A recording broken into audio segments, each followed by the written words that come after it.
Vamos al pasaje de Mateo. Un pasaje extraño para el inicio del mensaje. Mateo capítulo 12 y versículo 41. Mateo 12.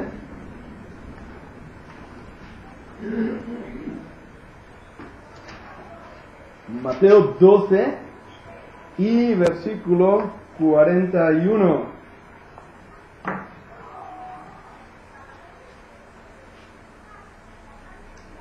Los hombres de Nínive se levantarán en el juicio con esta generación y la condenarán porque ellos se arrepintieron a la predicación de Jonás.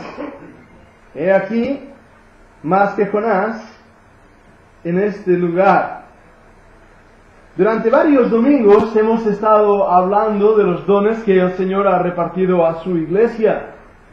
Y una de las cosas importantes en el tema de los dones, y que enfatizo y quiero volver a hacerlo en esta mañana, es que es bueno que sepas el don que tienes. Pero si no lo sabes, continúa sirviendo al Señor en cualquier oportunidad que Él te dé. Cuando Él te da la oportunidad de servir y tú sirves, a lo largo del tiempo descubrirás lo que has estado haciendo y que ese es el don que el Señor te ha dado. Porque el don es para su gloria.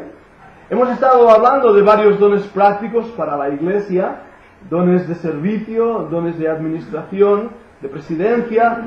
Hoy hemos entrado ya desde hace 3 domingos, creo, en los dones de la enseñanza. Y de hecho el primer don que hablamos fue el don de maestro, y luego entramos también en el don de exhortación. Y el último domingo estuvimos hablando una primera parte del don de profeta. Y estoy tomando, creo que voy a tomar entre 2 o 3 domingos en este tema porque hay bastante material que hablar. Y el don de profeta es un don que, como dijimos, hay hasta 6 diferentes definiciones del don de profeta. Y por supuesto, las 6 no pueden ser correctas. Nosotros estuvimos viendo en la palabra del Señor lo que creíamos que era el don de profeta. Y dando un pequeño repaso a mis notas, permitidme leer en esta mañana lo que estuvimos hablando en el último domingo y así a partir de este punto después ampliar la enseñanza de la clase en esta mañana. Dice que la etimología, es decir, el significado de la palabra profeta, es la de un portavoz y por extensión un predicador. Pero es un error definir una palabra por su etimología. El uso loquendi de una palabra, su uso en cada contexto, lo que determina su significado. La etimología de una palabra raras veces representa su significado en un determinado pasaje. Aunque todos los profetas predicaron, no todos los predicadores del Antiguo Testamento eran profetas. Los levitas que explicaron la ley en tiempos de Nehemías, en efecto predicaban, lo vemos en el libro de Nehemías. Sin embargo, no eran profetas. Por tanto, la esencia de un profeta en el Antiguo Testamento no es la de un predicador. Igualmente erróneo es identificar la profecía y el profeta del Antiguo Testamento con un mensaje escatológico o futurista. Había profetas que nunca pronunciaron una profecía en cuanto al futuro. Profetas mencionados como Abraham e Isaac se les llama profetas. También a María se le llama la profetisa. A Aarón se le dice que fue profeta de Moisés en Éxodo 7.1 y Débora en Jueces 4.4 también se la llama profetisa. El contenido de los mensajes proféticos del Antiguo Testamento tiene que ver con 2 aspectos. En primer lugar, presenta cuestiones actuales, principalmente los problemas nacionales causados por el pecado del pueblo y de sus reyes. En segundo lugar, trataba de cuestiones futuras. Los temas más comunes eran la cautividad asiria y babilónica, la dispersión y restauración de Israel, la primera y segunda venida de Cristo, la gran tribulación y el milenio. Comparando el número de mensajes proféticos que se dedicaron a cuestiones actuales con los que trataron temas futuros, por lo tanto, la definición esencial de un profeta no radica en emitir mensajes futuristas, y creerlo así sería un error. Estas son algunas de las notas que el último domingo prediqué. Ahora, ¿qué es lo que he leído? No os preocupéis, ahora os lo explico. Sé que a veces leer un texto hace que pierda la audiencia. ¿Qué estamos diciendo aquí? Básicamente es esto. Hemos leído un pasaje sobre Jonás, el profeta. ¿Sabéis la historia de Jonás, verdad que sí? A mí me apasiona desde que era niño. ¡Qué increíble! Es el único profeta que tuvo la oportunidad de darse un viaje en submarino. Bueno, era un pez grandote. Pero era un profeta que Dios estaba usando, que Dios había levantado y que Dios había enviado, y es curioso aquí, por eso he leído ahí en Mateo, lo había enviado a predicar. Lo había enviado a predicar. Y descubrimos rápidamente que dentro de lo que era el oficio de profeta, no era simplemente adivinar el futuro. Y más que adivinar el futuro, predecir el futuro. Eso era algo, una de las cosas que hacían, pero no era la misión, la labor principal del profeta. Hay muchos falsos profetas, el Señor Jesucristo mismo lo dijo, que se levantarían en los últimos tiempos muchos falsos profetas, y esta semana, más que nunca en estos años, vamos a ver un montón de falsas profecías. Desde Nostradamus a otros profetas, a Maria Teddy, una americana o británica, perdonadme, que también profetizó, y un montón de profetas. Ayer vimos en los jóvenes un estudio sobre las profecías mayas y por qué se está diciendo que el viernes que viene terminará el mundo. Fijaros qué susto, qué miedo. Gracias al Señor que eso no va a pasar, sabemos que Él tiene el control. Pero un profeta, parece en nuestra mente que lo primero que viene es que ellos iban a adivinar el futuro. Dijimos también, cuando estudiamos la Biblia, nos damos cuenta que el don de profecía, lo que el Nuevo Testamento menciona como el don de profecía, tiene que ver con las personas que Dios tomaba para transmitir su revelación al pueblo mientras esa revelación no estaba escrita. Voy a repetirlo. Dios tomó a personas, les llamó, los levantó para dar a conocer al pueblo la revelación de Dios. Una de las palabras claves cuando estudiamos los profetas es una declaración. La declaración es esta, y seguro la habéis leído: palabra de Jehová que vino al profeta. Palabra de Jehová que vino al profeta. Cuando leemos esto en la Biblia, ahí vemos el don de profecía actuando. Y es por eso que en el Nuevo Testamento encontramos diferentes referencias a personas que tenían este don de profeta. Es interesante, las únicas referencias en el Nuevo Testamento, por ejemplo, y lo menciono, aunque no vamos a abrir ahí la Biblia por el tiempo, pero podemos mencionar a Ágabo, que dio un mensaje futurista predicando a una gran hambre. Y también Ágabo predicó las prisiones del apóstol Pablo. Eso se encuentra en Hechos 11, 27 al 30 y Hechos 21, 10 al 11. Judas y Silas, siendo profetas, predicaron un mensaje actual al exhortar y confortar a los hermanos. Hechos 15, 32. También en Hechos 13, 1 y en Hechos 21, Hechos 15, 13 y 21, hablan de los profetas en las iglesias de Antioquía y de las hijas de Felipe, que eran profetisas, pero no nos declara cuál es el contenido de su mensaje. Eran hombres que Dios levantó antes de que el Nuevo Testamento fuera terminado para enviar la revelación directa de Dios. Eso es lo que encontramos en la palabra del Señor. Cuando vamos a Corintio, en esa iglesia que tenía tantos dones, ¿verdad que sí? Y tantos problemas también a su vez. En 1 Corintios 14:3, algunos consideran que este texto es una definición del don de profeta, a saber, la predicación de la palabra revelada. Y esto es ahí donde veremos hoy un poco el conflicto entre el don de profeta y la acción de enviar el mensaje de Dios. 1 Corintios 14:3, si podemos abrir ahí la Biblia en un momentito, en 1 Corintios 14:3.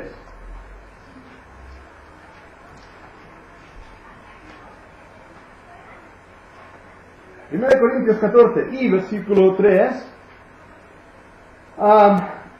si entramos en el contexto, desde el versículo 1 dice: seguid el amor, después de haber hablado en Corintios 13 de ese don importantísimo que es el amor. Procurad los dones espirituales, pero sobre todo que profeticéis, porque el que habla en lenguas no habla a los hombres sino a Dios, pues nadie lo entiende, aunque por el Espíritu hable misterios. Pero el que profetiza habla a los hombres para edificación, exhortación y consolación. Ahora, tomando este pasaje, vemos algo que ya mencionaba la semana pasada. La importancia del don de profecía, que de hecho aparece en las 4 listas de los dones. Y era muy importante para Pablo por una razón práctica. La Biblia aún no estaba terminada. La iglesia necesitaba la guía del Señor para poder ser llevada en su voluntad perfecta. Necesitaba esa revelación de las Escrituras. Y Pablo está diciendo, el don de lenguas, como Corinto lo estaba usando, está mal, no es así como debe usarse. Si alguien habla en lenguas, tiene que haber alguien que le interprete. Eso es el correcto uso del don de lenguas que estaba Pablo enseñando en la iglesia de Corinto. Pero entonces Pablo dice, pero hay un don aún mejor que este don de lenguas. Es el don de profetizar. El don de traer la revelación de Dios al pueblo, con un objetivo, y ese versículo 3 nos lo va a decir, edificación, exhortación y consolación. Es interesante esto, porque esas 3 palabras son las que creemos que debe cumplir la palabra de Dios predicada en un mensaje. Y eso me llevará a un segundo aspecto en la predicación de esta mañana. La diferencia entre profetizar y otra palabra que es la palabra predicar. No sé si llamar a este mensaje la locura de la predicación, y pronto entenderéis por qué. Pero antes de explicar la predicación, es necesario que entendamos bien que el don de profeta fue dado para que el pueblo, la iglesia, recibiera la revelación de Dios. Una vez la revelación fue completa y terminada, creemos que el don de profecía, tal como queda revelado en el Antiguo Testamento, terminó, cesó ese don. Y lo sabemos también porque primera de Corintios 13 habla justamente de esos dones que van a terminar. Cuando hablamos en espejo y en oscuramente, 13:12, perdonadme, 13:10, empezando en primera de Corintios 13:10, mas cuando venga lo perfecto, entonces lo que es en parte acabará. Ahora, si lees el versículo 9, porque en parte conocemos y en parte profetizamos. Ahora leemos otra vez el versículo 10, mas cuando venga lo perfecto, lo que es en parte se acabará. ¿Y qué era lo que era en parte? Era esa revelación de Dios que estaba aún en proceso y que Dios estaba levantando a profetas para poder revelar esa revelación directa de Dios. Cuando tuvimos ya terminada el Nuevo y el Antiguo Testamento, ese don de profeta, como lo entendemos, finalizó. Versículo 11, cuando yo era niño, hablaba como un niño. Y esto no es pecado, había inmadurez, ¿verdad? Pensaba como un niño. Estaba creciendo en mi manera de pensar. Juzgaba como un niño. Ahora, cuando ya fui hombre, dejé lo que era de niño. Ahora ya soy hombre, ya soy maduro. Ahora, la revelación ya está siendo terminada. Es lo que Pablo está haciendo en su hilo de pensamiento. Ya estamos entrando en una madurez, por lo tanto no necesitaré cosas que antes necesitaba. Versículo 12. Ahora vemos por espejo, oscuramente, mas entonces veremos cara a cara. Ahora conozco en parte, pero entonces conoceré como fui conocido. Y ahora permanece, fijaros en esto, la fe, la esperanza y el amor, estas 3, la más importante de ellas es el amor. Y entonces entra en el capítulo 14 para desarrollar esa idea de la profecía. ¿Entendemos bien esto? Ahora, hemos leído de Jonás. Me había dejado Jonás otra vez en el vientre de la ballena. Vamos a rescatarlo un momento. Jonás era profeta. Traía la revelación de Dios al pueblo. Predicaba el mensaje de Dios al pueblo. Habló de juicios. Sí, yo lo creo. Porque una gran parte del mensaje de los antiguos profetas eran los juicios de Jehová, la restitución de Israel, la venida del reino, la deportación a Babilónica, a Siria, los castigos sobre los reyes impíos. Pero en esa función el profeta hacía algo que la Biblia menciona como la predicación. Ahora, esto es una palabra nueva. Y es una palabra que me llama la atención en las Escrituras. El estudio que estaba desarrollando de los dones es de un hermano bastante conservador y algo comparativas con otros hermanos, y él mencionaba ahí el don de profeta y mencionaba todo un montón de características. Pero no dice nada del don de predicar.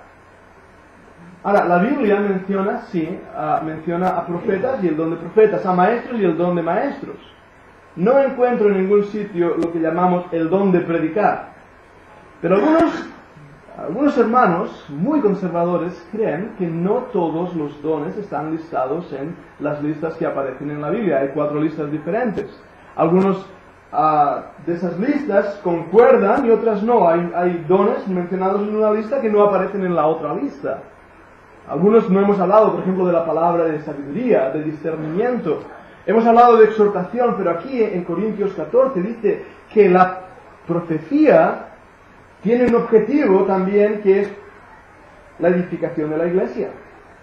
La pregunta que me he hecho, y en estos planteo preguntas, y espero poder dar alguna respuesta, es la predicación, la manera que Dios está usando hoy en nuestros días, no para dar nueva revelación en absoluto, porque la revelación ya ha sido terminada, pero es la predicación, la manera que Dios tiene para poder edificar, exhortar y para poder consolar y edificar a la iglesia.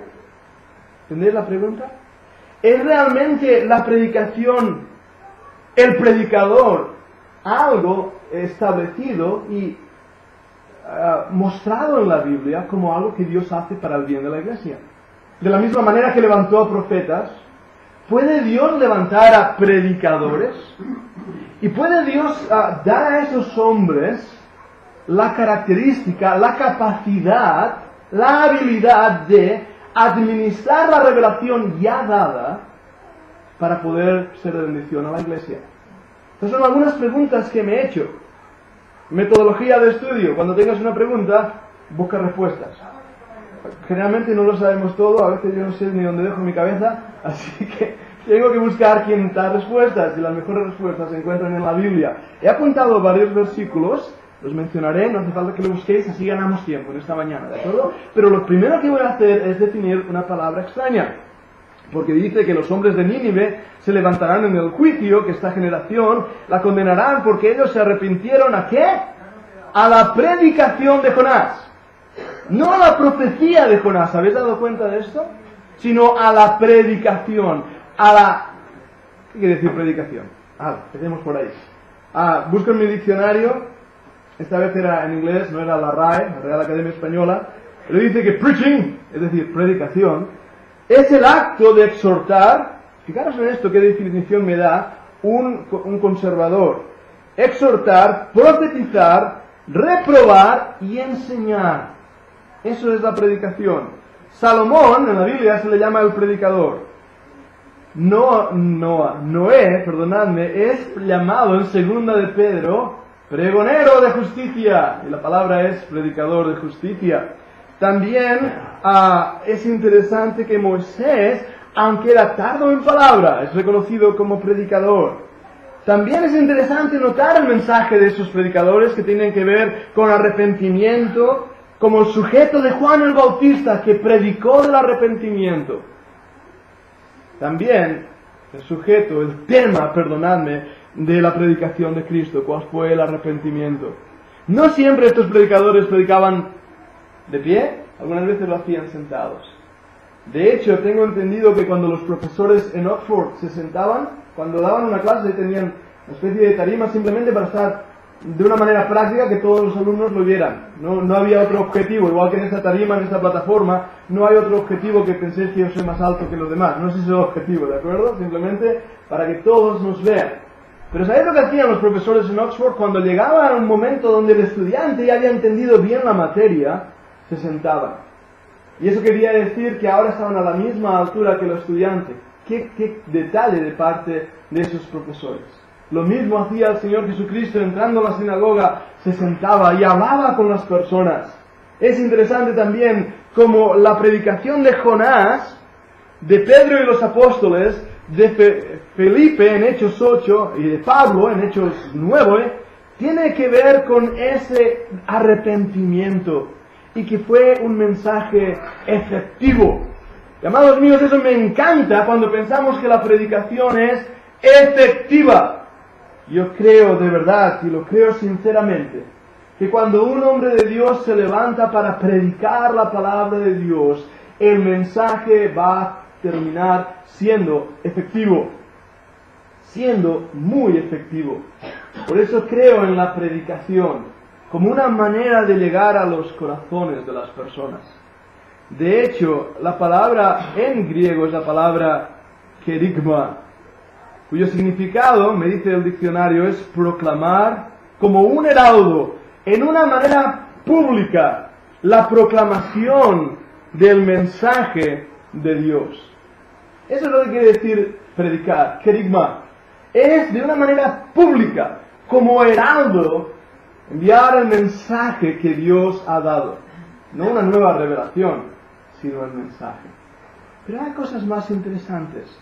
Si esto es el significado de la palabra, predicar o predicación, como heraldo, como el que envía el mensaje de Dios, ¿hay algo más que la Biblia me dice? Bueno, vamos a verlos, algunas de las menciones en nuestras escrituras. En Romanos 16:25, lo tengo apuntado estos pasajes, lo voy a leer, no hace falta que lo busquéis, aunque mencionaré las citas para los que estáis tomando apuntes. En Romanos 16:25, y al que puede confirmaros según mi evangelio y la predicación de Jesucristo, según la revelación del misterio que se ha mantenido oculto desde tiempos eternos. Nos habla aquí de la predicación de Jesucristo en Corintios, 1 Corintios 1:21.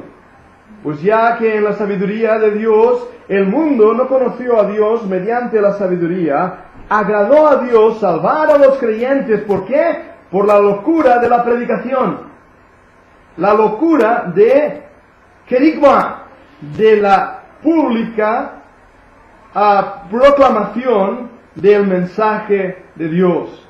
En 1 Corintios 2:4, y ni mi palabra, fijaros en esto, ni mi predicación fue con palabras persuasivas de humana sabiduría, sino con demostración del Espíritu y de poder. En 1 Corintios 15:14, y si Cristo no resucitó, vana entonces es nuestra predicación, vana es también nuestra fe. También en Timoteo, 2 Timoteo 4:17, pero el Señor estuvo a mi lado y me fue dado fuerzas para que por mí fuese cumplida la predicación y que todos los gentiles oyesen. Así fue librado de la boca del león. En Tito 1:3, y a su debido tiempo manifestó su palabra por medio de la predicación que me fue encomendada por mandato de Dios nuestro Salvador. ¿Y qué palabras tan importantes? Que Dios manifestó su palabra por medio, a través de la predicación. Si buscamos la palabra predicar también, encontramos algo interesante. En Marcos, capítulo 16, versículo 15, y les dijo, id por todo el mundo y predicad el Evangelio a toda criatura. Oh, amados, esa es una función que Dios nos ha puesto sobre nuestros hombros. Dios nos ha llamado a predicar, a publicar como heraldos públicamente, de una manera audible a todo el mundo, el mensaje del Evangelio. ¿Es una locura? Sí. Y os aseguro que os mantiene humildes en muchos aspectos. A muchos de los predicadores que he conocido, y yo también entre ellos, nos cuesta hablar en público. Muchos hemos sido personas tímidas, y Dios ha tenido que romper la timidez y el miedo y el temor a hablar en público. Y lo único que ha sido en nosotros es como en Jeremías, ese fuego consumidor que estaba dentro de ti y que te obligaba a hablar. Mi abuela bien lo decía, hijo mío, si eres mudo revientas. Eso es lo que pasa con los predicadores, no podemos ser mudos, tenemos que hablar de lo que el Señor ha hecho en nuestro lugar. El Señor envió en Marcos 16:15 a esos discípulos, a sus apóstoles, a predicar, es decir, proclamar Fijaros que es un mandato. No es simplemente enseñar o presentar de forma expositiva, sino literalmente vociferar. Aunque la enseñanza expositiva tiene su lugar, no digo que no, la tiene, por supuesto que la tiene, y es de ayuda en la iglesia local dentro del ministerio de la enseñanza. Pero es interesante notar también la diferencia que la misma Biblia hace entre predicar y enseñar. 1 Timoteo 2:7, si queréis apuntar esto. Para esto yo fui constituido predicador y apóstol. Digo verdad en Cristo, no miento, y maestro de los gentiles en fe y en verdad. ¿Habéis notado ahí los tres diferentes menciones de predicador, apóstol y maestro? Pablo utiliza aquí el término predicador y apóstol junto con maestro. La palabra constituido es una palabra interesante. Es la palabra que en la King James, en la versión inglesa, dice ordenado. Algunos no creen en la ordenación de predicadores. Yo sí creo. Yo fui ordenado como predicador y pastor de la iglesia, porque creo que es la manera de reconocimiento público de la iglesia del don que ese hermano va a ministrar a la iglesia. Por eso creo en la ordenación. Hay personas que no creen en la ordenación hasta que lo necesitan, y cuando lo necesitan tienen que hacer lo que puedan para ser ordenados. Pero no es que lo necesitemos, es que es una manera de que la iglesia determina ese hermano es predicador. Pablo mismo, en 2 de Timoteo 1:11, dice esto, del cual yo fui constituido predicador, apóstol y maestro de los gentiles. Lo vuelve a repetir. Por lo tanto, hay una diferencia entre predicar y enseñar. 1 de Timoteo 5:17. Los ancianos, y hablando ahora a la iglesia, que gobiernan bien, sean tenidos por dignos de doble honor. Fijaros en esto, mayormente los que trabajan en predicar y enseñar. Pablo vuelve a hacer una diferencia entre estos dos situaciones. Una es predicar, la otra es enseñar.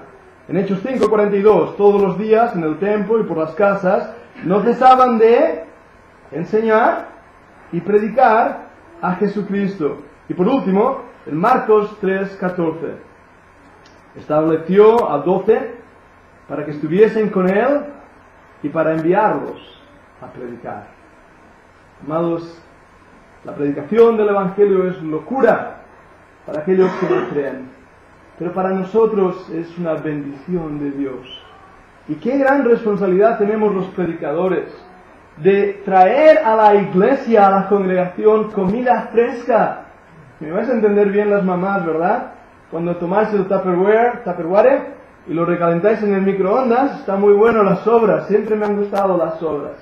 Pero cuánto más bueno todavía está la comida recién preparada. Los predicadores no podemos traer comida de Tupperware, comida enlatada. Hay que traer un mensaje fresco y vivo desde el mismo trono de la gracia. Hemos tenido que pasar tiempo en la oración buscando al Señor, para que Él nos dé el mensaje que sea de consolación, de corrección, exhortación a la iglesia para la edificación. Cuando estaba allí en Estados Unidos, íbamos cada año a un lugar, se llamaba la Escuela de los Profetas, The School of the Prophets. Ahora ese nombre era muy bonito, aunque no creo que fuera muy bíblico, porque no éramos profetas, éramos predicadores. Pero sí que es cierto que ahí enfatizaban tanto en la importancia del mensaje, especialmente con hombres como Ian Paisley, de la escuela de Spurgeon, esos predicadores ingleses que escucharles predicar era escuchar a Shakespeare o a uno de esos grandes poetas. Había otros que eran como un sable y un bisturí, sabían cortar finamente y utilizar el lenguaje y el idioma inglés a la perfección. Y después estaban aquellos como yo, que en vez de un bisturí lo que tenemos es una hacha. Y en vez de predicar con el bisturí, lo que hacemos es hachazos. Y destruimos el idioma y decimos barbaridades. Los jóvenes están ya creando la segunda edición del diccionario Pedro Piñol, de tantas palabras que me invento. Pero hermanos, la predicación del Evangelio es tan importante, que por años hemos querido que el púlpito sea un lugar honrado y honroso, donde veamos a Jesucristo. En uno de los púlpitos de una iglesia donde prediqué había un pequeño letrero en el púlpito que decía, en inglés, caballero, señor, queremos ver a Jesucristo. Y eso es la función de los que estamos aquí detrás de esta tarima o de esta plataforma o de este púlpito, mostrar a Jesucristo. Ni la personalidad, ni el carisma, ni el don del que habla es lo que vale es la obra del Espíritu Santo. Pero sí digo una cosa y lo digo con el alma. No podemos predicar el Evangelio sin ser apasionados por ello. A veces falta pasión en el púlpito. Y hablamos de Barça-Madrid con pasión. Hablamos de la economía y de la crisis con pasión. Hablamos de tantas cosas cuando nos enamoramos con pasión. La locura de la predicación también implica eso. Un deseo ardiente de que los hombres y las mujeres sean convencidos por la palabra, sean tocados por la palabra, y se cambien las vidas, y se conviertan las personas, y se salven las almas. Eso es la locura de la predicación. Nada hay en la Biblia que diga que es un don, pero sí hay una cosa clara que hemos visto hoy en estos pasajes. Es un llamado a predicar, llevar el Evangelio como heraldos del Rey. Y también de la misma manera que hay pastores y ancianos y apóstoles y maestros, hay algo definitivamente claro. Hay hombres que son predicadores y que así Dios ha levantado. ¿Tienes tú ese don? ¿Ese es el llamado? ¿Esa es la carga que hay en tu corazón? Quiera el Señor que el fuego de la palabra de Dios nos lleve a ello. La semana que viene continuaremos hablando del tema de los dones. Vamos a orar. Señor, te damos